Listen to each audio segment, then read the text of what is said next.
읽겠습니다. 오늘 함께 나눌 말씀을 통해서 운명이란 무엇인가 라는 그런 제목을 가지고 함께 우리가 고민해보는 시간을 갖도록 하겠습니다. 요즘 저는 이제 운명이라는 이 단어에 대해서 여러 가지 많은 생각을 해봅니다. 사람은 저마다 타고난 운명이 있다 뭐 이런 얘기를 많이 하잖아요. 그렇죠? 사람의 일생은 정해져 있다 라는 말이 있습니다. 그래서 그 사람이 어떻게 살며 무엇을 할 것인지는 제각각의 그 운명이 정해진 대로 그렇게 된다. 그래서 그 운명론이라는 얘기도 있죠. 정말 과연 그런가 그런 생각을 좀 해봅니다. 언젠가 이 TV에서 유명한 코미디언의 그 아들이 나와서 본인이 정말 그 유명한 코미디언의 그 아들이기 때문에 자기가 이런 삶을 살 수밖에 없었다 뭐 그런 여러 가지 얘기를 합니다. 물론 어려움이 있었겠죠. 그 아버지가 워낙 대한민국 사회에서는 널리 알려진 워낙 유명한 코미디언이었기 때문에 그 가족들에게 집중되는 시선이나 또 그 부담감 뭐 그런 건 말로 다 할 수 없을 만큼 부담이 될 수도 있습니다. 그런데 그 사람이 그렇게 살게 된 것이 과연 그 아버지를 그런 분을 아버지로 만났기 때문에 그렇게 살 수밖에 없었던 것인가. 그 부분에서는 동의할 수 없는 부분들이 정말 많았어요. 근데 그 사람은 자기 삶의 거의 대부분의 문제가 다 그랬기 때문에 자기는 이렇게 살 수밖에 없었다. 이렇게 얘기를 합니다.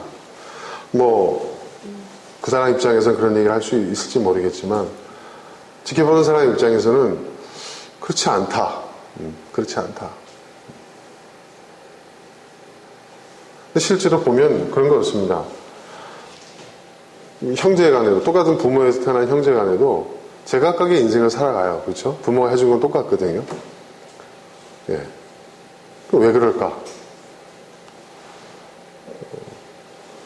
우리 교회도 쌍둥이가 있는데, 그렇죠? 같은 엄마 뱃속에 태어났지만 벌써 틀려요. 외모도 다르고 성별도 다르고 벌써 이렇게 보면 기질도 달라요. 그렇죠? 예. 다 달라요. 거의 동시에 태어난 쌍둥이에게도 그런 차이가 보인단 말이에요. 그렇죠? 그리고 우리 주변에 보세요, 여러분. 그런 쌍둥이가 커서도 보면 제각각의 길을 가요. 그렇죠? 물론 우리가 이 세상에서 우리가 선택하지 않은 것들이 있어요. 그렇죠? 우리가 태어난다는 그 사실 자체도 우리에게 누가 물어보지 않았잖아요. 그죠? 그죠? 예. 우리가 우리의 부모님께 태어난 거는 어느 부모에게 태어날래? 어느 나라에 태어날래? 응?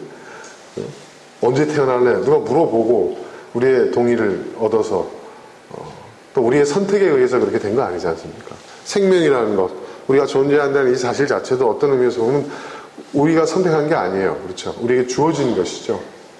선택의 여지가 없었어요. 근데 이런 걸 운명론이라고 얘기한다면 운명론도 그런 면에서는 맞는 말인 것이죠. 하지만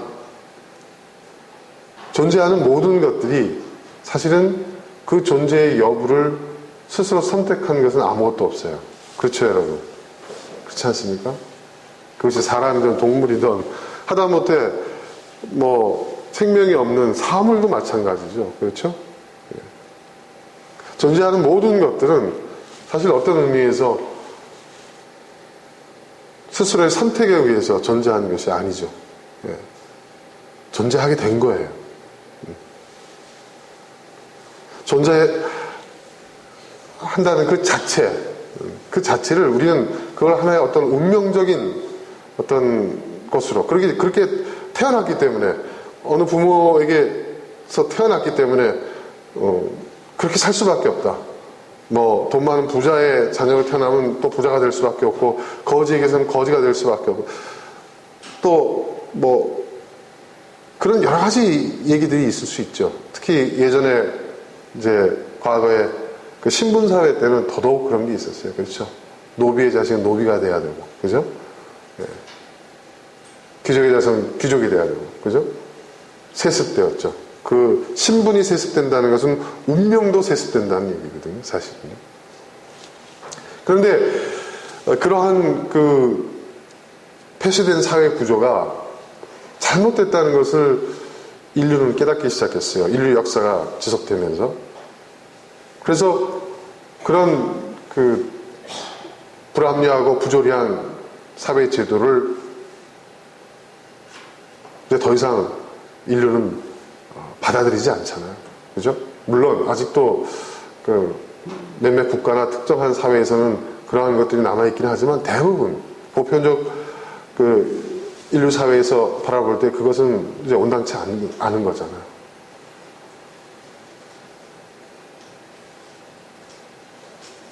그것이 부당한 것이었음이 이제 밝혀졌잖아요. 네.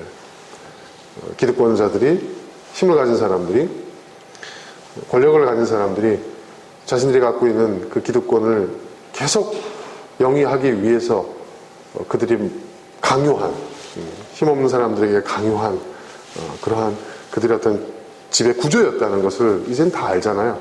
그래서 그거를 인류 사회가 무너뜨린 거 아닙니까? 시민혁명이라는 게 그런 거 아닙니까? 그리고 그걸 정당화하는 그 근거로 삼았던 종교, 예. 모든 종교가 그걸 정당화한 그런 전력이 있어요. 하지만 그것은 종교라는 그 제도가 그렇게 했던 것이지 각각의 종교가 추구하고 있는 그 본질은 그렇지 않았다는 것이죠. 특별히 다른 종교 얘기할 필요 없이 우리 기독교의 경우에도 그렇죠. 기독교의 경우에도. 예. 예. 모든 남녀노소의 차별을 기독교는 원래 우리 성경이 가르치는 우리 신앙의 우리가 믿고 있는 그 진리는 그것을 허용하지 않는 것이죠. 예. 그게 만인지 사상이고 그리고 그게 유일신 사상의 핵심이라는 얘기는 제가 여러 차례 강조를 했을 것입니다. 그러니까 이 말은 뭐냐면 신분이 정해져 있지 않다라는 것은 뭐냐면 무슨 말이에요, 여러분? 뭘 의미해요? 자유하다라는 것은 하나님이 인간에게 자유의지를 선물했다는 거죠. 그 선악과 사건의 가장 큰 의미는 뭐냐면 아담과 하와가 선악을 알게 하는 나무의 실과를 따먹었다. 하나님 앞에 죄를 졌다. 그것도 그 죄의 어떤 출발, 죄의 원인이 어디에 있는지에 대한 설명이기도 하지만 그보다 더 중요한 것은 뭐냐면 인간이 어떤 존재인가를 얘기해주고 있는 거예요. 인간은 스스로의 운명을 선택할 수 있는 그 선택권을 가진 존재라는 거예요. 네. 그 운명론에 의하면, 운명론대로 하자면 어떻게 되느냐. 선악을 알게 한 나무의 실과를 따먹을 걸 하나님이 아셨어요. 그렇죠? 그렇죠? 그렇지 않아요, 여러분? 그럼 그게 그렇게 큰 죄라고 한다면 하나님께서는 어떻게 하셔야 돼요? 막아야 되죠. 그 선악을 알게 하는 나무의 실과를 따먹음으로 인해서 인류 사회에 끼칠 그 엄청난 불행, 그죠? 시공을 초월하신 하나님께서 그걸 그것이 하나님이 정해 놓으신 거라고 한다면 제가 볼 때는 하나님은 정상적인 그죠? 예, 제정신이 아니죠. 그렇죠? 예. 하나님 그런 분이 아니라는 걸 우리는 압니다. 선악을 알게 하는 나무의 실과를 따먹게 했다는 게 아니라 그것을 따먹는 것을 갖다가 선택한 것은 인간의 자유의지였다는 거예요. 그리고 하나님은 뭐예요? 그러한 위험이 있음에도 불구하고 그것을 존중하셨다는 거예요. 굉장히 중요한 얘기입니다. 굉장히 중요한 얘기예요. 그러니까 인간이 어떤 존재인가를 얘기해 주는 거예요. 그리고 거기서 우리는 인생이라는 것이 어떤 것인지 우리는 볼 수가 있는 거예요. 그러니까 여러분, 우리가 존재하는 것 그 자체는 우리의 선택에 의한 것은 아니지만 존재는 엄연한 현실이에요. 저와 여러분이 존재한다는 그 사실은. 그렇죠? 그런데 우리가 존재하게 된 그 조건들, 그 상황들, 하나의 존재로서 우리에게 그 존재가 그 존재를 둘러싼 그러한 조건과 상황과 그 환경 각각일 수 있어요. 어떤 사람 부자 태어날 수 있고 가난한 사람 태어날 수 있고 농부에게서 태어날 수도 있고 도시에서 태어날 수도 있고 뭐 미국에서 태어날 수도 있고 뭐 한국에서 태어날 수도 있고 중국에서 태어날 수도 있고 그렇습니다. 저는 그런 것을 저는 그렇게 생각하잖아요. 그거를 운명이라고 생각하지 않습니다. 예. 심지어 최근에 와서는 여러분 어떤 일이 벌어지죠? 어떤 일이 벌어집니까? 최근에 와서는.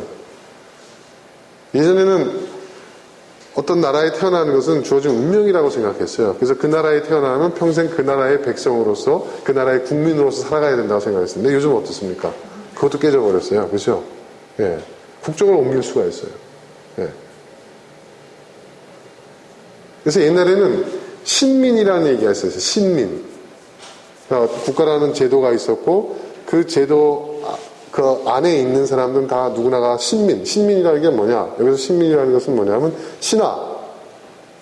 백성민자 써가지고 그 나라에 충성해야 하는 그 나라의 그 국가 체제에 태어난 사람은 그 나라에 무조건 충성해야 하는 그러한 의무를 갖고 있다. 그래서 신민주의라는 얘기가 있었어요. 신민주의. 네. 그게 이제 민족주의, 애국주의, 이제 이런 식으로 이렇게 흘러나갔는데, 근데 그것도 이제 무너졌어요. 요즘 무슨 얘기 합니까? 예. 세계인이 돼야 된다, 이런 얘기를 하잖아요. 세계인. 예. 세계인이라는 게 뭐예요? 예. 세계인이라는 게 뭐예요? 그러니까 국가가 존재하고 난 다음에 그 국가의 국민인 내가 존재하는 거다. 국가가 없어지면 나는 없어지면 아무것도 아니다. 이렇게 얘기하는데, 근데 실제로 여러분 보세요. 국가가 없어졌지만은, 국가가 없어지면 내가 없어지는 겁니까? 아니거든요. 나는 여전히 존재하거든요. 그러니까 나라는 존재의 국가는 뭐예요? 절대 필요 조건이 아니라는 얘기예요. 유대인이 가장 대표적인 인물들 아닙니까? 그렇죠? 유대인들. 2000년 동안 나라 없이 살았던 사람들이에요. 그렇지만 그들은 유대인으로서 존재해요. 그러니까 국가 제도가, 국가 체제가 여러분 민족, 어떤 그 사회 집단, 또 그리고 개인, 그것을 지켜주는 것이 아니라는 거예요. 이거 굉장히 중요한 얘기입니다. 예. 그렇죠? 예. 그것은 얼마든지 바뀔 수 있다는 거예요. 그러니까 결국 국가는 뭐냐? 우리의 선택 조건이지, 그것이 우리 존재의 절대 필요 조건은 아니라는 것이 이미 역사 속에 들어간 거예요. 그래서 이제 그 시민사상이라는 거, 그죠? 또 세계인, 세계 시민사상이라는 거, 이런 것들이 그래서 나오는 거예요. 굉장히 중요한 얘기입니다. 얼마 전에 제가 밤에 잠이 안 와가지고 그 영화를 봤는데, 역도산이라는 영화를 봤어요. 역도산. 근데 거기서 이제 그 사람이 이제 무슨 얘기 하냐면, 조선인인데, 조선 나라에 있는 나라의 그 신민으로서, 식민지 백성으로서, 예. 조선이라는 나라가 자기한테 해준 게 아무것도 없고, 또 일본에 갔는데, 일본에서 또 본인이 스모 선수로 성공을 하려고 했었는데, 일본이 자기를 받아주지 않고, 미국을 갔어요, 미국을 가가지고, 레슬러서 이름 떨치고 돌아와가지고 쭉 했는데, 근데 이제, 너는 뭐냐 이거죠. 너희 조국, 또, 네가 지금 현재 살고 있는 일본, 네가 프로레슬링을 배워온 그 미국, 도대체 너는 어디에 소속이냐 그랬더니, 뭐라고 얘기하냐면, 난 조선도 모르고, 일본도 모르겠고, 미국도 모른다. 나는 세계인이다. 이런 얘기를 합니다. 예. 난 세계인으로서 살아간다. 그 사람이 그 의미를 다 알고 얘기하는 건지 모르겠지만, 그 영화를 봤던 저에게는 상당히 큰 어떤 그 도전으로 다가왔어요. 그러니까 국가라는 것도 우리의 선택의 결과물이라는 얘기입니다. 우리가 그걸 알아야 돼요, 여러분. 이거 굉장히 중요한 얘기입니다. 예. 그만큼 우리에게는 절대적인 자유가 주어진 거예요. 절대적인 자유. 그러니까 하나님이 우리에게 자유를 줬다는 거예요. 왕권, 신주설 어쩌고 얘기하는데 성경에 그런 거 없고요. 그건 그 권력을 가진 자들이 자신들의 권력을 정당하기 위해서 만들어 놓은 거고, 성경에 보면 선악과 사건이 우리에게 주는 정말 큰 교훈은 뭐냐면, 죄의 기원, 인간이 왜 사람들이 다 인류 역사의 죄의 출발이 어디서 시작되었느냐라는 그 어떤 중요한 그 출발점에 대한 설명도 되지만, 그것을 하나의 세계, 선악과 사건을 하나의 세계관적인 관점에서 바라보면, 그보다 더 중요한 건 뭐냐면, 우리의 자유는 신성불가침이다. 하나님도 간섭 안 하는 거예요. 하나님이 주신 것이고, 하나님도 간섭하지 않는다. 굉장히 중요한 거예요. 그러니까 하나님이 사람을 지으셨어요. 남자 여자를 지으셨어요. 하나님의 형상대로 지으셨어요. 뭐 흙으로 빚었던 뭐로 빚었던 아무튼 인간이 존재해요. 존재하기 전에는 여러분 자의식이라는 게 있을 수 있어요? 존재하지 않는데, 그렇죠? 존재하니까 그 다음부터 의식을 갖게 되는 거죠. 생각을 하게 되는 거죠. 그렇죠? 그러니까 여러분 존재라는 그 사건 그 자체는 내가 존재하게 되었다는 그 자체는 운명론적인 관점에서 볼 얘기가 아니에요. 그것은 우리의 현실이고 우리에게 저는 사실이라는 거죠. 예. 그 이전 걸 고민할 필요도 없는 거예요. 그냥 존재한다는 이 사실을. 그러면 우리가 존재한 이후로부터 가장 큰 명제는 뭐가 될 것이냐? 우리는 이제 앞으로 어떻게 존재해 나갈 것인가? 계속 우리의 존재를 이어나갈 것인가? 그리고 두 번째, 나의 존재의 목적은 무엇이냐? 그 의미는 무엇이냐? 그걸 발견해 나가는 과정이죠.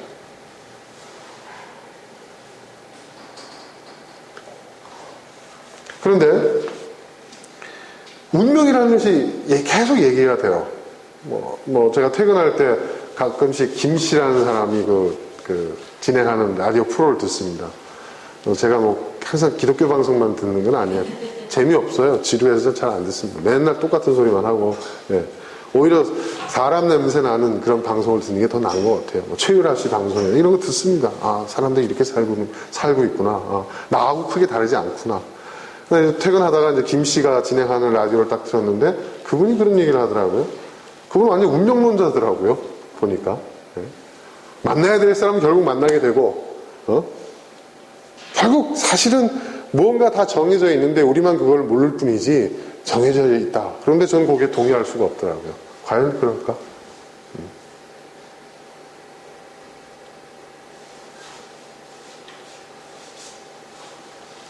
운명론은요, 사실은 우리 인간에게 자기 자신을 합리화할 수 있는 가장 큰 카드를 주어줘요. 그렇죠? 어떤 일이 생기든지 간에 아, 이건 운명이었어. 그죠? 그렇죠? 그리고 그걸로 끝이에요. 운명이었는데 어떻게 할 거야? 이건 인과학력이야. 내가 저 인간을 만나서 결혼한 것도 운명이고 살다가 헤어진 것도 운명이고 뭘 하다가 내가 망한 것도 운명이고 다 운명이에요. 운명이니까 다 예정되어 있던 일들이 벌어진 거니까 뭐예요? 우리에겐 뭘 줘요? 면죄부를 주는 거죠. 그리고 종교적인 측면에서 볼 때 이 운명론이라는 것은요, 하나님의 뜻이라고 얘기를 해요. 그렇죠? 하나님의 뜻. 그렇죠? 하나님의 뜻이 그러니까 어떻게 돼요? 아, 그거야말로 진짜 우리에게 확실한 면죄부가 되는 거죠. 그게 하나님의 뜻이라는 거예요. 모든 게 하나님의 뜻이라는 거예요. 모든 게 하나님의 예정에 의해서 이루어진 것이라는 거예요.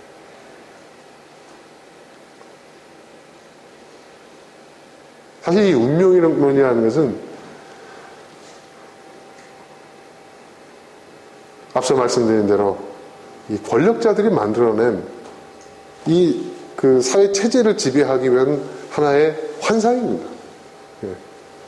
다 운명이다. 내가 너희의 왕이 된 것도. 나는 힘을 갖고 부를 갖고 내가 모든 걸 다 갖고 너희들은 적응을 하는 것도 이거 어쩔 수 없다. 이거는 다 신이 정한 시스템이다. 그 시스템에서 너희들은 그런 배역을 받았기 때문이다. 야, 이거 너무 억울하지 않냐. 그러니까 기독교에서는 그 시스템 안에서 착하게 살아라. 신앙생활 열심히 하고. 그러면 천국에 가서 다 보상해준다. 그러니까 이 땅에서는 까불지 말고, 문제제기하지 말고, 주어진 대로 열심히 살아라. 이 기독교. 네. 불교나 또 다른 종교에서 뭐라 그래요? 그렇게 열심히 살면 다음 생이 있다. 한 번 사는 걸로 끝나는 게 아니야. 무수히 많은 생이 반복이 돼. 그 다음 생에서는 좀 더 나은. 윤회라는 게 그거 아니에요? 그죠?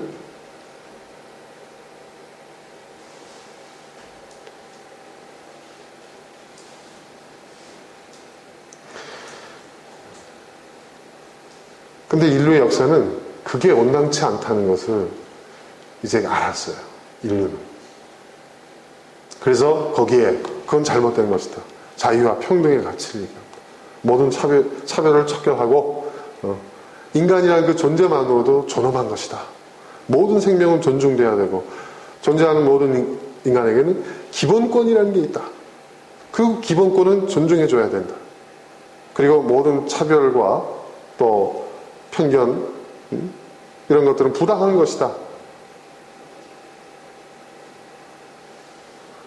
근데 그런 것이 뭔가 잘못된 것으로 사람들은 인식을 해요. 그런 인식을 하는 사람들은 어떤 사람들일까요? 그렇게 되면 잃을 게 많은 사람들. 그렇죠. 그전에는 얼마든지 자신의 어떤 정당한 권리로서 주장할 수 있었던 것들을 이제 내려놔야 되거든요. 그렇죠? 내려놓아야 될 것들이 많은 사람들은 그것에 대해서 이제 반발하는 거죠. 근데 사실은 하나님께서 우리 인간에게 자유의지를 주셨다는 그 자체, 그것은 결국 뭐냐? 우리가 갖고 있는 그 자유는 하나님이 주신 거야. 그러니까 우리의 자유를 빼앗으려고 한다. 그렇죠? 또 우리의 자유를 침해하려고 한다. 이건 뭐예요? 이것이야말로 죄죠. 하나님을 향한 죄죠. 제가 만약에 우리 정권 형제 목사라고 해서 정권 형제 왜 곧 순종해? 생각하지 마. 내가 말한 대로만 믿고 따라와. 그게 믿음이야. 이렇게 얘기하면서 정권 형제의 어떤 자유를 생각할 수 있는 자유, 표현할 수 있는 자유, 행동할 수 있는 자유를 제가 통제하려고 한다면 여러분 저는요 어떤 사람이냐? 하나님이 주신 그 정권 형제의 그 권리를 침해하는 사람이에요. 그걸 빼앗는 사람이에요. 그럼 뭐예요? 결국 누구를 향해서 죄를 짓는 거죠? 정권 형제를 향해서도 죄를 짓는 거지만 궁극적으로는 뭐예요? 정권 형제에게 그 자유의지를 주신 하나님께 저는 대항하는 거예요.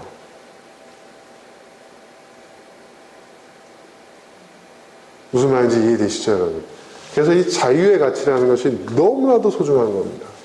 그런데 우리는 이 자유의 그 가치, 이 자유를 하나님이 우리에게 주셨는데 그동안에 교회는 하나님의 뜻, 또 어떤 종교적 어떤 특수성, 그걸 가지고 그 자유를 계속 구속해왔던 거예요. 그걸 부시고 나왔던 게 종교개혁이었던 것이고, 그렇죠? 그리고 역사적으로, 정치적으로는 시민혁명이었던 거예요. 자유를 억압해야만 유지되는 것이라고 한다면 그것은 가짜예요. 왜? 성경 말씀을 했죠. 진리는 너희를 뭐라고요? 자유케 한다 그랬어요. 그러니까 우리를 자유케 하지 않는, 우리의 자유를 구속하고 우리의 자유를 억누르는 것이라고 한다면 그건 진리가 아니라는 것이죠. 선이 아니라는 것이죠. 성경의 가르침은 너무나도 잔인합니다. 근데 사람들이 여기다가 무수히 많은 사족을 다는 거예요, 사실은. 그리고 이해관계가 얽혀있는 사람들이 그렇게 주장을 하는 거죠. 그러나 성경은 분명히 말합니다. 그렇다면 세상이 또 때로는 우리가 살아가면서 순간순간 정말 그래도 운명이라는 게 있지 않을까? 운명이라는 거? 이건 운명이 아닐까? 그렇게 느껴지는 것들이 있을 거예요. 앞서 제가 여러 가지 예를 들었지만 그러나 사실 여러분 운명이라는 것은 없습니다. 없습니다.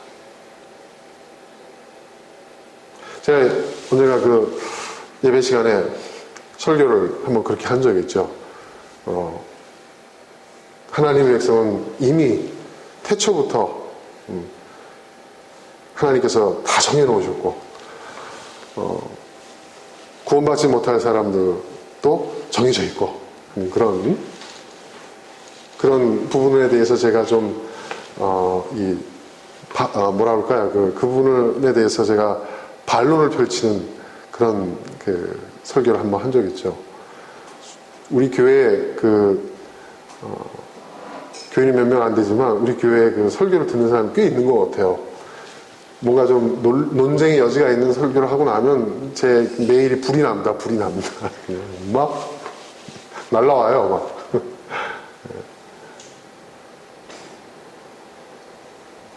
신학적 논쟁을 하고 싶은 생각은 없어요. 저는. 저는 제가 옳다고 여기는 것을 믿을 수 있는 신앙의 자유가 있기 때문에, 만약에 이게 잘못됐다고 한다면 나중에 하나님 앞에서 제가 그거에 대한 책임을 져야 되겠죠. 그렇죠? 제가 지금 무슨 얘기를 하냐면, 저의 경우를 얘기하면서 우리에게 자유가 있다. 자유라는 것은 결국 뭐냐면 무언가를 선택할 수 있는 자유예요. 그렇죠? 선택권이 있다는 거예요. 이걸 선택할 수도 있고 저걸 선택할 수도 있는 거예요. 예. 근데 이 자유에 아주 무거운 그 대가가 있어요. 그게 뭐냐? 나는 선택할 수 있는 자유는 있지만 내가 선택한 결과로부터 자유로울 수는 없다는 거예요. 그것을 책임져야 한다는 거예요. 그렇죠? 예. 그러니까 이 자유는요, 여러분, 우리가 어떻게 쓰느냐에 따라서 엄청난 축복이기도 하지만 또 어떻게 쓰느냐에 따라서 이것은 굉장히 무거운 형벌과 같은 짐이 될 수도 있는 거예요. 그러니까 여러분, 자유가 우리에게 주어졌다는 것은 정말 감사한 일입니다. 하지만 거기에 대한 막중한 책임감, 부담감을 우리는 가져야 돼요. 저는 운명이라는 것은요, 모든 것은 다 이미 정해져 있다. 그럼 우리는 무엇을 선택하든지 간에 그 선택도 결국은 정해져 있는 것이었다는 것이죠. 그렇죠? 그렇게 되면 어떻게 돼요? 궁극적으로 따지게 되면 어떻게 되죠? 그 모든 책임은 나에게 있는 게 아니에요. 그렇죠? 나에게 책임이 없어요. 내가 이렇게 살고 싶어서 그것도 내가 그런 운명을 타고났기 때문에 나는 결국 이렇게 살 수밖에 없었던 거예요. 그렇죠? 아까 제가 예를 들었던 그 유명한 그 코미디언의 그 아들이 강변하는 것처럼. 나는 내 아버지를 그렇게 유명한 코미디언, 대한민국 제일 유명한 코미디언으로 난 뒀기 때문에 난 이렇게밖에 살 수밖에 없었어. 근데 아무도 동의를 안 해요. 그 프로그램을 만드는 그 제작진조차도 동의를 안 해요. 그거하고 당신이 젊은 날에 성인물 그 영화, 그런 저급한 그런 영화에 그 영화 배우로 활동한 거 무슨 상관이냐 이거죠. 네.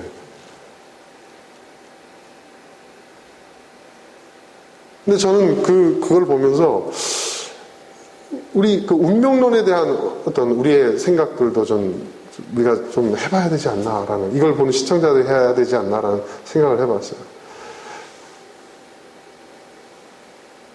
제가 아까 얘기했죠? 우리가 태어난 것, 그 자체, 그건 하나의 사건이에요. 그걸 운명이라고 표현해도 좋아요. 운명입니다. 하지만 존재하는 모든 것은 자기가 스스로 존재하겠다고 선택해서 존재한 것은 아무것도 없어요. 그냥 존재하게 된 거예요.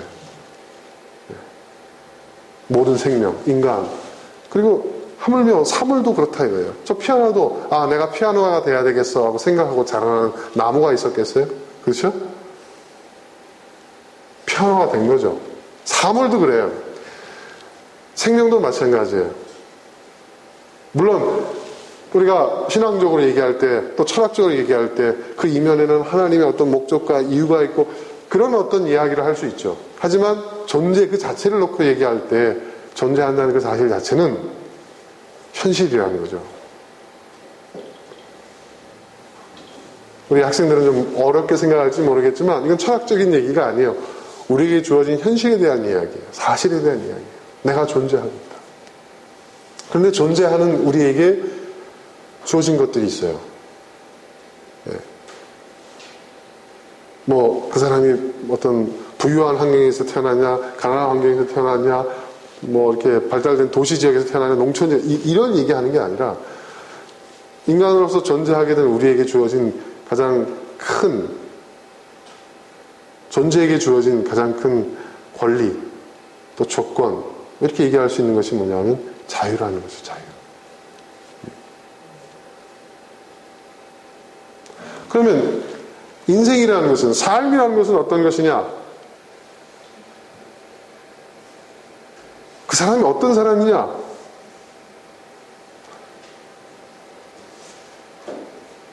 오늘 본문의 말씀에 의하면 그 나무가 어떤 나무냐? 그 나무가 어떤 나무인지를 알려면 여러분 성경 말씀에 보면 뭘 보면 안다 그랬죠? 네? 열매. 그렇죠, 열매. 포도나무가 포도를 맺고 감람나무가 여러분 올리브 나무가 올리브를 맺죠. 그 어떤 열매를 맺느냐가 그 나무가 어떤 나무냐를 판단할 수 있는 기준이라고 예수님께서 말씀하셨어요. 그런데 그러면서 또 뭐라고 말씀하셨어요? 선한 사람과 악한 사람에 대한 얘기를 하면서 선한 사람은 처음부터 선한 사람이 아니에요. 뭐라고 얘기하죠? 선을 쌓은 사람이 선한 것을 낸다고 얘기했어요. 악한 사람은 그가 쌓은 악에서 악을 낸다고 얘기했어요.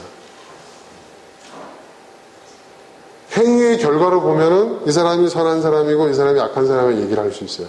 그런데 이 사람이 선한 사람이 선한 것을 낸 것은 뭐라고요? 그가 선한 것을 쌓아온 결과로서 선한 것을 냈다는 거예요. 악행을 한 사람이에요? 죄인이에요? 범죄자예요? 그럼 이 사람은 왜 이렇게 됐냐? 그 사람이 악한 것을 쌓아온 결과 악을 행했다고 예수님 말씀하고 있어요. 자, 이 말을 근원적으로 들어가면 또 이런 의미도 있는 거예요. 여러분, 선한 사람, 악한 사람, 태어날 때부터 선한 사람, 성선설, 성악설, 물론 우리가 신앙의 관점에서 얘기할 때 원죄를 갖고 태어났다라는 얘기를 할 수 있지만 그냥 존재하는 그 인간 그 자체로 본다고 한다면 선한 사람이 따로 있고 악한 사람이 따로 정해서 태어나는 것이 아니라는 거예요.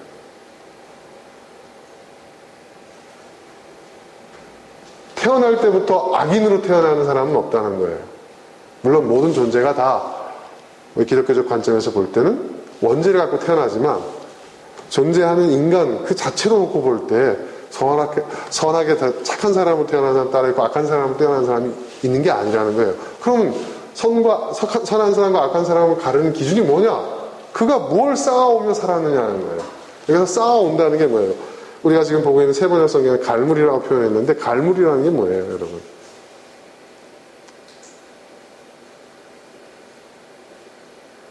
성경을 보니까 스토어업이라고 영어로 되어 있는데 영어 성경은 그렇게 되어 있는데 이게 무슨 뜻이에요?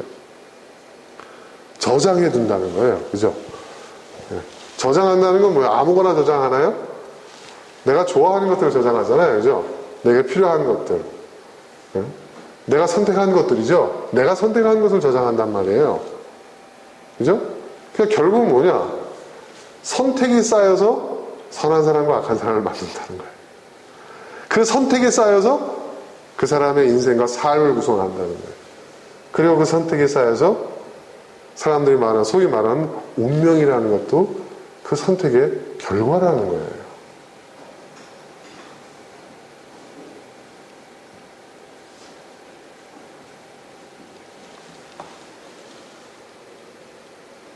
마음에 가득한 것을 입으로 말한다고 하셨어요. 그렇습니다, 여러분. 마음에 가득한 것을 입으로 말합니다. 또 입으로 말하는 것이 어떻게 돼요? 계속 입으로 말하다 보면 어떻게 돼요? 그게 행동이 됩니다. 그리고 그 행동이 반복되면 뭐가 되죠? 습관이 되죠. 그리고 습관이 계속되다 보면 어떻게 돼요? 성격이 되죠. 그리고 그 성격이 결국은 그 사람의 운명이 됩니다. 제가 한 얘기가 아니에요. 그 유명한 누군가 한 얘기죠. 예. 근데 성경이 가르친 것도 일치하는 거예요. 결국 뭐냐? 내가 무엇을 선택하느냐? 그것이 결국은 나의 삶과 나의 인생과 나의 성격과 나의 소위 말하는 사람들이 말하는 저는 운명이라는 걸 믿지 않지만 운명이라는 것도 만든다는 거예요. 그러니까 여러분 무엇을 선택하느냐는 문제는 굉장히 중요한 거예요. 제가 아까 말했죠. 우리는 무언가를 선택할 수 있는 자유는 있지만 우리가 선택한 결과로부터 자유할 수는 없어요. 내가 선택한 그 결과가 나와요. 그 결과에 대한 책임은 우리는 고스란히 져야 돼요. 그것이 맞죠. 그것이 정당한 거죠.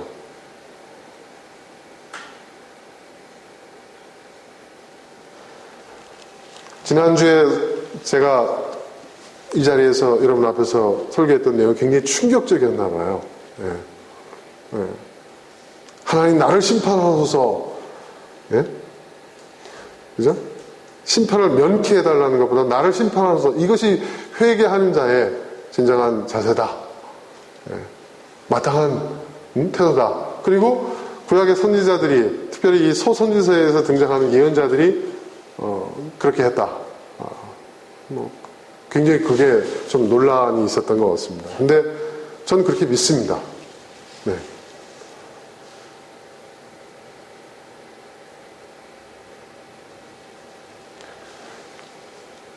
마찬가지로 우리가 무언가를 선택했고 그 선택의 결과에 대한 그 책임을 모면하게 해주는 것이 저는 은혜라고 생각하지 않습니다. 저는 내가 잘못된 선택을 했던 선한 선택을 했던 그 책임을 다 지는 것, 주님 다 지게 해주십시오. 제가 잘못한 선택을 했으니까 그러면 이 잘못한 선택에 대한 책임을 다하게 해주십시오. 저는 그게 믿음이라고 생각합니다. 그리고 그렇게 도와주시는 것이 저는 은혜라고 생각합니다.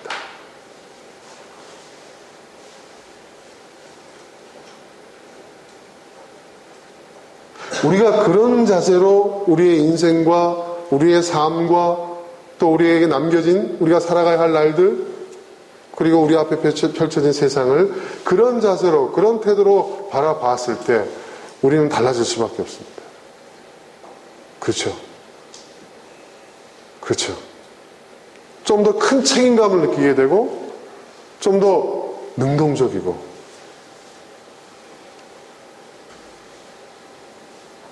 책임감을 느끼며 살아가게 될 것입니다.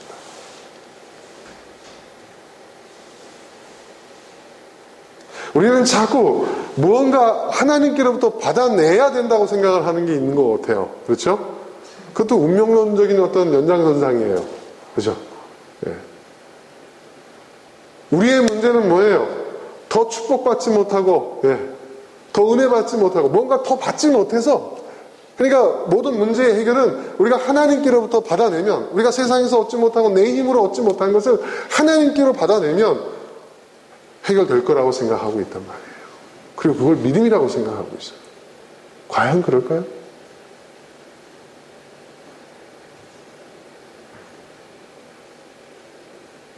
우리의 문제는요, 아직도 우리에게 주어진 자유, 그 자유를, 그러니까 무언가를 선택할 수 있는 그 권리를, 이 엄청난 권리를 하나님이 우리에게 주셨는데, 축복을 우리에게 주셨는데, 이것을 제대로 사용하는 법을 모르고 있는 거예요. 모르고 있는 거예요. 여러분, 진짜 성숙이라는 것은요, 뭘 말하는 거예요? 선택을 잘하는 능력이 성숙이에요. 아이들 보세요. 어릴 때 그 아이들이 선택하는 걸 보세요. 제가 언젠가 그 유학 간 우리 경은이 얘기를 좀 한 적이 있었는데, 그 장롱 밑에 그 먼지가 잔뜩 묻은 그 사탕, 그걸 주워가지고 뭐 입에 넣으려고 하는 걸 제가, 야, 경은아, 어릴 때 우리 딸이 4살, 5살 때, 너 지금 입에 뭘 넣으려고 해? 그거 내놔봐. 절대 안 내놓습니다. 자기 이거 먹겠다는 이거.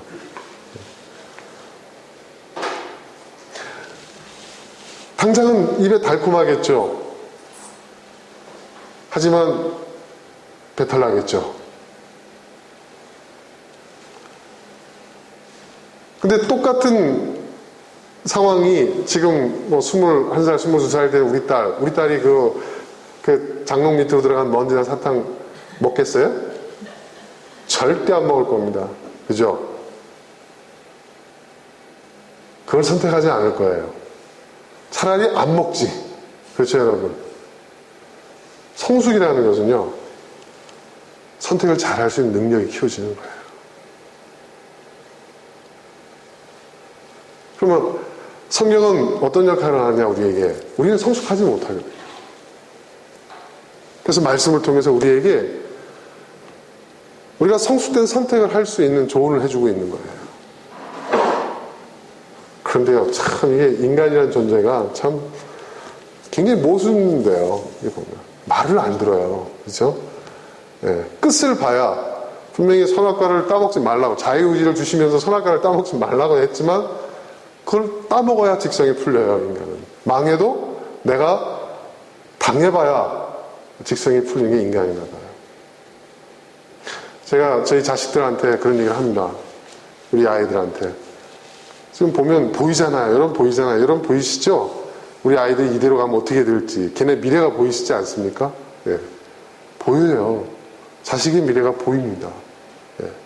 뭐 그렇다고 해서 뭐 우리 목사님이 또 무슨 환상을 보시는 은사가 있는 그게 아니라 이게 보편적인 얘기입니다. 아, 이대로 나가면 얘가 어떻게 되겠구나 보이지 않습니까?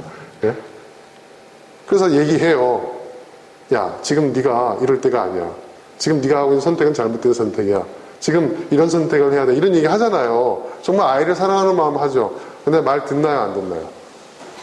죽어도 안 듣습니다. 예. 그러면서 그 얘기를 막 해요. 자기 선택의 정당함에 대해서 또 막 얘기해요. 그러면 다 들어보면 어디서 많이 듣던 얘기 같지 않아요?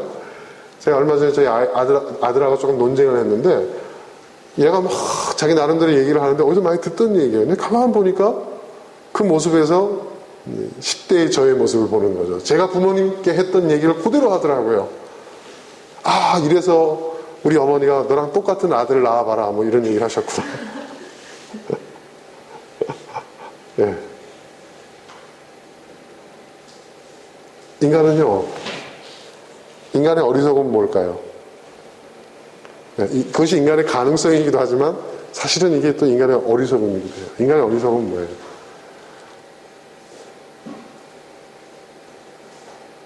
겪어봐야 안다는 거예요. 네. 잘 겪어봐야 알아요. 네. 제가 정말 무서워하는 게 있어요. 그게 뭐냐 하면 불을 무서워해요. 지금도 저는요, 불이 막 타잖아요? 화면으로 봐도 두려워요. 그러니까 저는 절대로 소방관을 못합니다.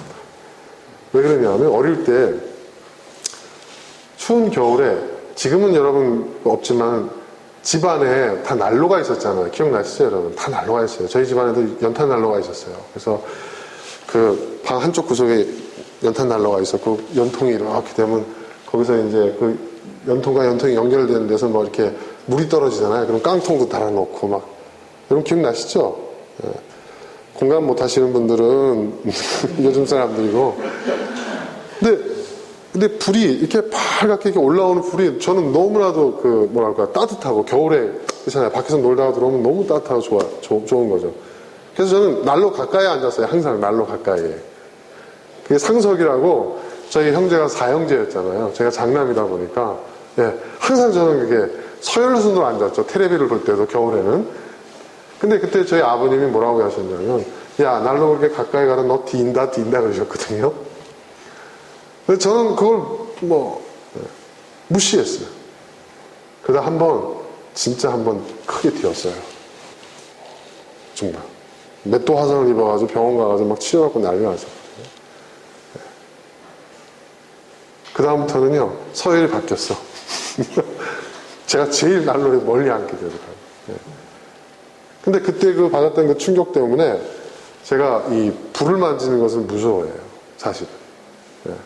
그래서 예전에 고등학교 때 제 친구들이 너는 아무래도 그 야생 짐승 같다. 뭐 이런 얘기예요. 왜? 불을 무서워하잖아. 저한테. 무슨 말인지 아시죠, 여러분? 짐승들이 불 무서워하듯이 제가 이제 고등학교 때 이렇게 난로 당번 하잖아요. 그럼 저는 막 진짜 그 조개탄 막 이렇게 붙이고 뭐 그런 걸 했었는데 요즘은 그런 거 학생들 없죠? 굉장히 무서워했어요. 그러니까 친구들이 저보고 너는 야생 짐승 뭐 그렇게 얘기를 하고 그랬었어요. 근데 지금 제가 얘기하는 게 바로 그런 거예요. 저희 경험 비춰봐도 제가 겪어봐야 알아요. 겪어봐야. 네. 그 결혼할 때도 제가 이제 결혼한 우리 선배들 찾아가가지고 선배님 저 이제 곧 결혼합니다. 좀 한 말씀 해주시죠. 네. 뭐 결혼에 대한 어떤 조언들 뭐 이런 거 들으려고 하면 결혼하는 게 좋아요? 안 하는 게 좋아요? 지금 하는 게 맞습니까? 뭐 이런 얘기를 물어봐요 제가. 그런데 다들 얘기하는 게 결론이 그거예요. 해봐야 안다. 해봐야. 지금 내가 결혼에 대해서 뭐라고 얘기를 해도 넌 결혼이 뭔지 몰라. 네. 해봐야 돼. 그럼 결혼 안 할까요? 결혼 안 해도 후회할 거고. 결혼할까요? 결혼할 것도 후회하고. 그럼 결혼하고 후회하는 게 낫겠다. 네. 어느 유명한 철학자도 그런 비슷한 얘기를 했죠. 그래서 제가 결혼했어요. 결혼하니까 처음엔 좋았죠. 근데 세월이 흘러갈수록 이 결혼을 선택함으로 인해서 치러야 하는 그 책임, 그 대가가 너무 큰 거예요. 네. 점점, 그거는 살아갈수록 점점 쌓이는 것 같아요. 그렇죠, 여러분? 제가 죽을 때까지 계속 그걸 져야 될 것 같아요. 뭐 저희 집사람도 마찬가지겠죠. 그래서 어떨 때는 그런 생각이에요. 아, 그때 내가 나는 그냥 혼자 살았으면 어땠을까? 아예 목사의 길을 선택하지 말고 신부의 길을 선택해 혼자 살았으면 어떻게 해보니까 지금 와서 이제 좀 제가 철이 들어서 보니까 결혼 안 해도 후회를 했을 것 같아요. 네. 그러면 어떻게 살아야 될까요? 근데 지금 제가 결혼을 예로 들어서 말씀드렸지만은 사실은 우리 인생의 대부분이 그렇지 않습니까? 여러분, 후회 없는 인생이라는 건 없어요. 여러분, 후회 없는 선택이 가능할 거라고 생각하십니까? 절대로 없습니다.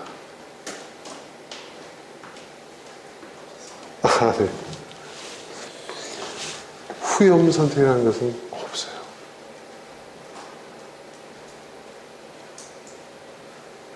후회 없는 선택이라는 건 없다는 것을 여러분 빨리 캐치하셔야 돼요. 그냥 그럴 것 같아. 그게 아니라 그렇구나. 후회 없는 선택이라는 것은 없구나. 내가 뭘 선택을 하더라도 결국 후회할 것이다. 그러니까 여러분, 우리가 찾는 것은요, 후회하지 않을 선택이라는 것이 있을 거라는 그 망상에서 벗어나서 나는 어떤 걸 선택하더라도 후회하게 될 것이다. 차라리 그렇게 생각하세요. 그게 지혜로운 거예요, 여러분. 그게 맞는 거예요. 너무 돌직구를 제가 날리고 있죠. 근데 그게 사실이에요.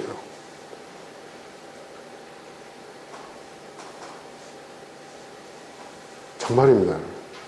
그럼 어떻게 살아야 됩니까? 이 중요한 문제잖아요. 그죠? 뭘 선택하든지 후회할 텐데, 그럼 난 이제 어떻게 살아야 될 것인가?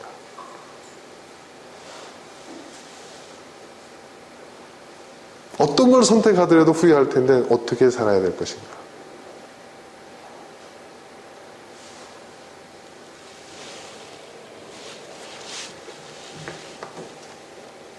우리가 사실 운명이라고 얘기하고 있는 것들은요, 그 실체가 뭐냐?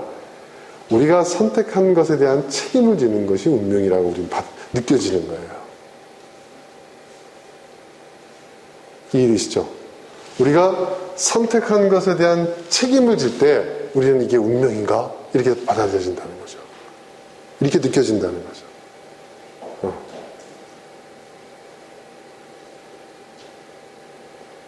근데 사실 운명이 아니죠. 우리가 선택한 결과로 우리한테 오는 것이니까. 어떤 선택을 하든 그러므로 결국은 뭐예요? 후회 없는 선택이라는 것은 있을 수 없다는 겁니다. 그래서 솔직한 얘기로 제가 예전에 여러분들은 안 그러시겠지만 저는 아주 나쁜 목사라서 목사임에도 불구하고 가끔씩 저는 그런 생각을 해봤어요. 우리 집사람하고 좀 사이가 좀 힘들어지고 불편해지고 그러면 제가 내가 저 사람하고 결혼하지 않고 딴 사람하고 결혼했으면 달라졌을까? 응? 그때 날 죽자 사자 따라다니던 황자매가 있었는데 그 자매하고 내가 결혼했으면 어땠을까? 난 나쁜 목사니까 그런 생각 가끔씩 했어요. 그런데요, 제가 이걸 깨닫고 난 다음에는요, 똑같았을 것 같아요. 네, 똑같았을 것 같아요.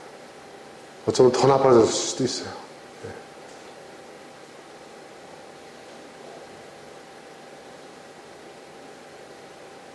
제가 지금 뭘 얘기하고 있는 걸까요, 여러분? 뭘 얘기하고 있는 걸까요? 무슨 얘기인지 여러분 눈치채셨어요? 제가 지금 하고 있는 얘기가?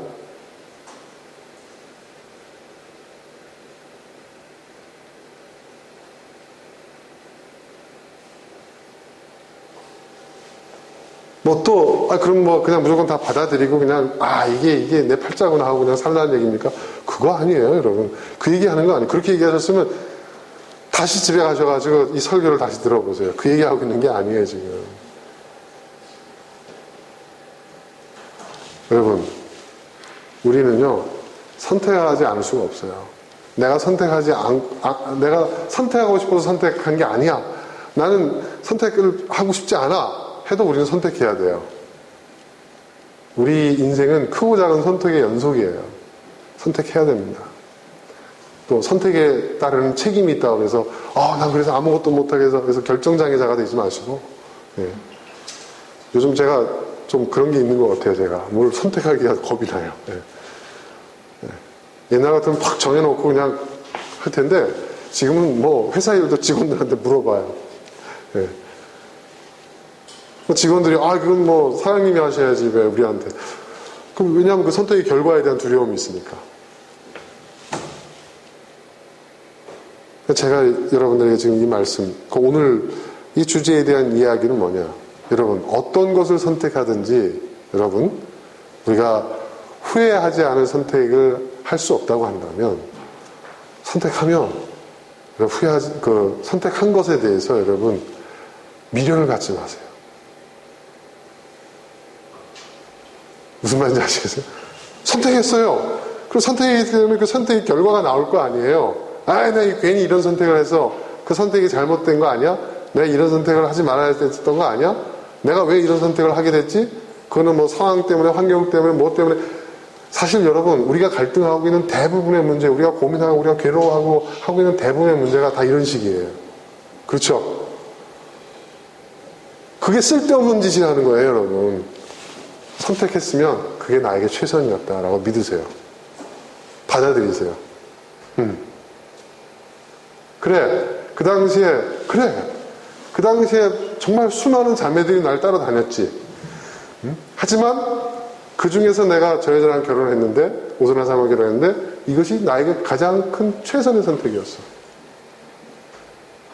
딱 그렇게 생각을 해버리면요, 마음이 편해요.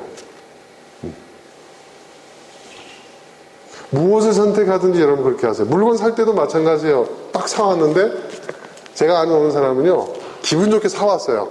사오고 집에 와가지고 막 거울도 보고 막 가방 하나 산 거 둘러보고 하다가 또 이제 여러 가지 생각을 해요. 또 영수증 펼쳐놓고 또 뭐 그러다가 갑자기 없어져요. 예. 그리고 그 가방이 안 보여요. 어떻게 된 거냐? 누구 얘기하는지 대강 눈치채셨죠? 예. 반납했다는 거예요. 예. 근데 반납하고 난 다음에 또 후회하는 것 같아요. 눈치가. 그냥 그걸 메고 다녔어야 될까. 자, 보세요.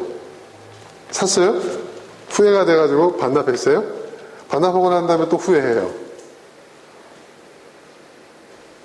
뭘 선택을 하든지 간에 후회하는 거잖아요. 그쵸?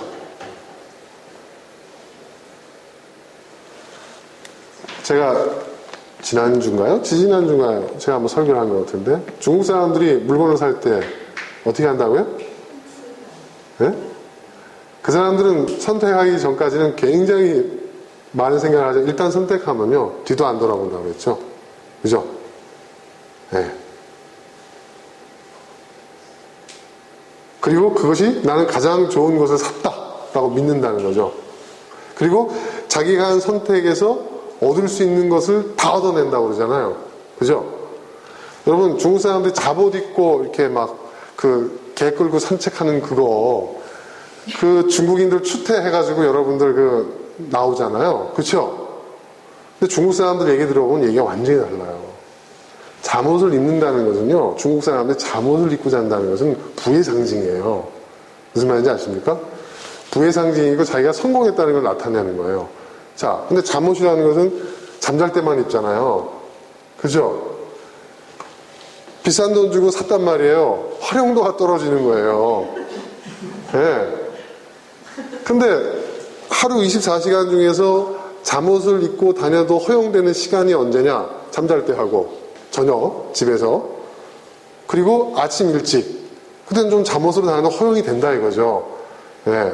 해가 중천에 떠서 사회활동하고 회사활동할 때 잠옷 입고 다닐 수는 없다 이거죠. 그러니까 그 활용도를 높이는 거예요. 그 사람은 그렇게 생각해요. 예. 제가 물어봤어요. 제가 하도 궁금해가지고. 예. 그 잠옷 입고 다니는 사람한테 제가 물어봤다고요. 제가 아는 그 부자인데 그때 그 사람이 그렇게 얘기를 하더라고요. 그러니까 매사를 그렇게 한다는 거예요. 매사를. 근데 저는 그걸 배워야 된다고 생각하는 거예요.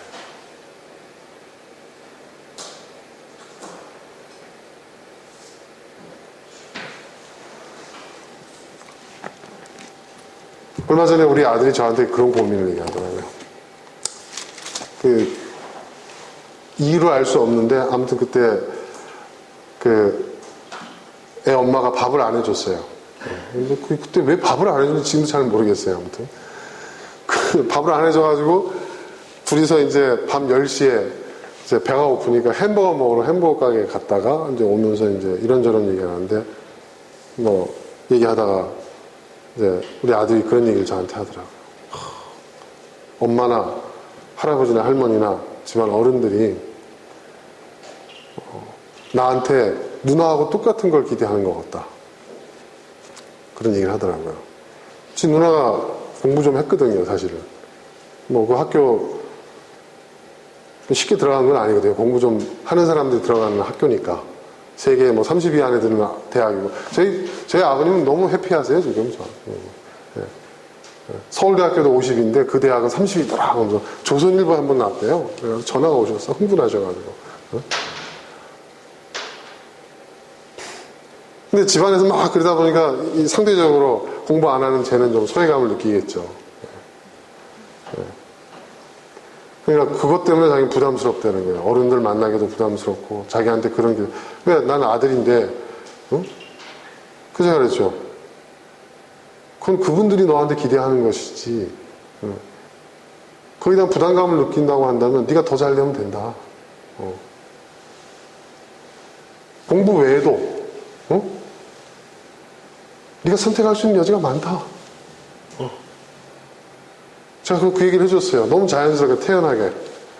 너 원하지 않으면 대학 가지 않아도 돼. 근데 제가 그랬습니다. 진심으로 한 얘기입니다. 예. 아빠 입장에서는 돈도 안 들고 좋아. 뭐. 그러나 아빠는 네가 최선의 선택을 했으면 좋겠다. 그리고 그 선택에 대해서 네가 후회하지 않고 최선을 다할 수 있는 그런 선택이었으면 좋겠다. 그것이 무엇이든지 간에. 그런 얘기를 했죠. 진심으로 얘기한 겁니다. 왜? 저는 제 아들을 정말 사랑하거든요. 제가 생각한 저희 입장에서 저는 정말 저희 아이들이 행복하게 살기를 바라요. 자기 인생에 대해서 정말 의미와 가치를 찾으며 살아가기를 바라요. 예. 명문대학교 졸업장이 꼭 필요한 뭐 그건 전 상관없어요. 솔직히 말해서. 예. 안 가도 좋아요.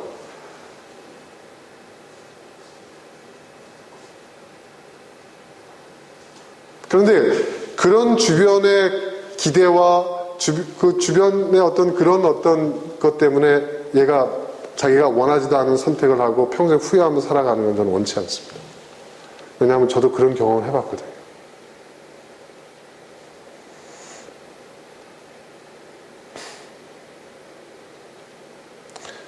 근데 집에 돌아오면서 하나님도 저에게 그런 마음이시지 않을까. 하나님께서도 우리를 향해서 그런 마음이시지 않을까. 저 그런 생각을 해봤습니다. 그러니까 여러분, 마음이 가는 대로 살라고 하잖아요. 이게 제 멋대로 살라는 얘기가 아닙니다. 예? 내가 이 선택을 하더라도 이 선택에 어떤 결과가 나오더라도 예? 뭐 후회하게 되더라도 나는 그 후회를 감내하면서도 나는 기꺼이 내가 선택한 그 방향을 향해서 그것을 향해서 난 살아가겠다 라고 여러분이 드신다면 그걸 선택하십시오. 행복이라는 것은요, 내가 좋아서 선택한 것에 대한 그 책임을 기꺼이 지불할 때 그때 진짜 행복이 오는 거 없습니다. 예. 제가 사업을 하면서요, 돈이 많이 필요하더라고요. 일을 하면 할수록 커지니까. 근데 돈을 버는 것보다 더 중요한 것은, 저에게 더 중요한 것은 돈을 많이 벌어서 제가 행복해지는 게 아니더라고요. 예, 돈은 진짜 숫자일 뿐이더라고요. 예. 요즘 제가 오늘로서 가장 행복한 게 뭐냐 하면 소박해졌어요. 제가 이렇게 저희 회사가 어떤 좋은 결과가 어느 정도 매출을 이뤄야 이 회사가 돌아가요. 그건 저는 이제 수치상으로 정확하게 알죠. 예. 그걸 딱 해냈을 때, 이번 달에 우리 직원들 월급을 제때에 제대로 줄 수 있겠구나. 그럼 그 월급을 갖고 우리 직원들 그 가족도 부양하면서 얼마나 많은 식구들이 있겠어요. 돌아갈 수 있겠구나. 예. 또 우리 거래처들, 우리 가맹점들, 그리고 멀리는 또 우리가 콩을 사오는 그 농민들, 그들에게도 그래, 이 정도 우리 회사가 매출이 나와야 그들에게 골고루 그런 서로가 함께 걱정하지 않고 또 한 달을 넘기겠구나. 다음 달 결산 올 때까지. 굉장히 소박해졌어요. 예. 근데 그게 저의 선택이었잖아요. 일을 시작한 것이. 그리고 그 선택의 결과에 대한 책임을 전 지고 있잖아요.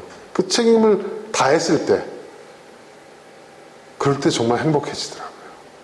여러분, 행복이라는 것은 내가 선택한 것, 그 선택에 대한 그 결과를, 그 책임을 내가 감당해냈을 때, 여러분, 그럴 때 여러분, 행복해지는 것이고, 또 그럴 때 여러분, 후회가 없어지더라고요. 후회가 생기지 않더라고요. 정말 잘했어. 이런 마음이 들더라고요. 그러면 여러분,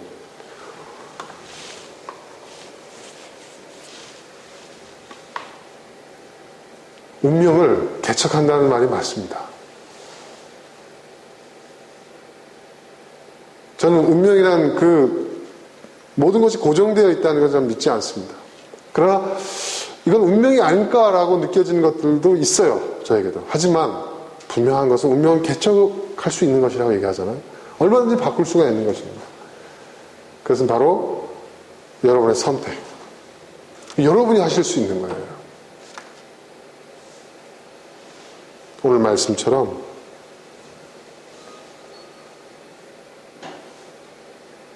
여러분,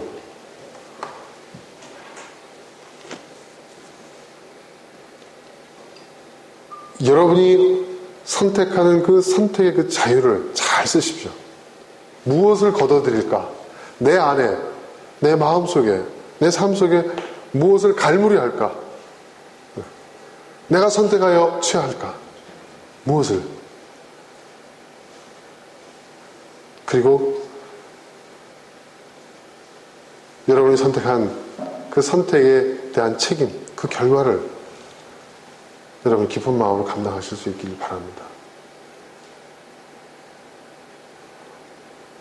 저는 그래요. 부모가 된다는 게 그런 것 같아요.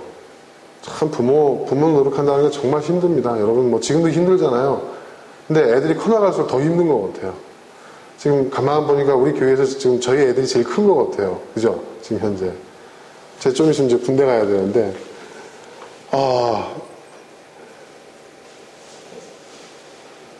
쟤들 시집장가, 그래서 제가 얼마 전에 저희 아버님한테 그랬어요. 시집장가 보내면 좀 그때 좀 편해질까요? 제가 그랬더니, 저희 아버님은 나도 그렇게 생각했는데, 그건 시작에 불과하더라는 거예요. 지금도 저희 아버님 저 때문에 잠을 못 주무신대요.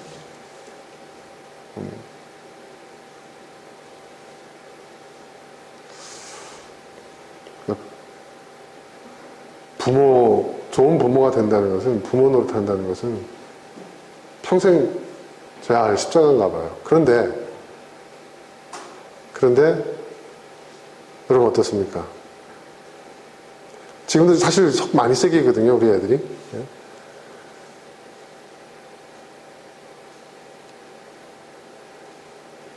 하지만 제가 이 아이들의 부모가 되었어요. 그 선택의 결과죠. 하지만 완전하지는 않지만 내가 이 아이들의 부모로서 내가 감당해야 될 책임을 조금씩 감당해 나갈 때, 그럴 때는요, 부모가 아니고서는 절대로 알 수 없는 그런 기쁨이 있어요. 뭔지 아실 거예요, 부모 키우신. 이사회에서는 그런 게 없으신 것 같은 표정이신데, 속에서 기뻐하고 계시겠죠. 그게 있어요. 뭐 부모가 큰 걸 바라는 건 아니잖아요. 근데 그거는요, 정말 인생 전체를 살아가면서 우리가 경험할 수 있는, 인간으로서 경험할 수 있는 최고의 경험들이 아닌가 그런 생각이 듭니다. 여러분, 부모가 된다는 것은 정말 멋진 일이에요. 정말 힘든 일이지만 그만큼 정말 멋진 일입니다. 다른 것들도 동일한 연장선상에서 여러분이 선택한 것이 여러분 인생의 최고의 경험이 될 수 있었으면 좋겠어요. 그게 행복 아닐까요? 그죠? 하나님께서는 우리가 그렇게 살아가기를 원하시는 것 같습니다. 기억하십시오, 여러분. 오늘 우리 함께 나눈 이 말씀. 우리가 선택한 것들이 결국은 쌓여서 우리의 삶을 만들고 우리의 인생을 만들고 우리가 사람들이 소위 말하는 운명이라고 말하는 그 결과들을 만들어낸다는 것. 그래서 여러분이나 저나 모두가 주님 보시기에 정말 좋은 열매를 맺는 좋은 나무들이 다 될 수 있었으면 좋겠습니다. 그리고 오늘 우리 학생들, 우리 어린 자녀들, 목사님 한 얘기 굉장히 중요한 얘기예요. 아마 목사님이 여러분만 할 때 누군가 이런 얘기를 해줬더라면 목사님이 지금보다는 더 나은, 더 훌륭한 선택을 하면서 그런 인생을 살아왔을지도 몰라. 아마 옆에 계신 부모님은 정말 10분 공감하실 거예요. 목사님 말씀을 어떻게 받아들이느냐? 이것도 여러분의 선택이야.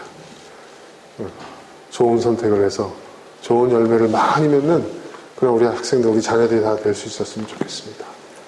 자, 이 시간 우리 함께 기도하겠습니다. 오늘 나눈 말씀 함께 기도하겠습니다.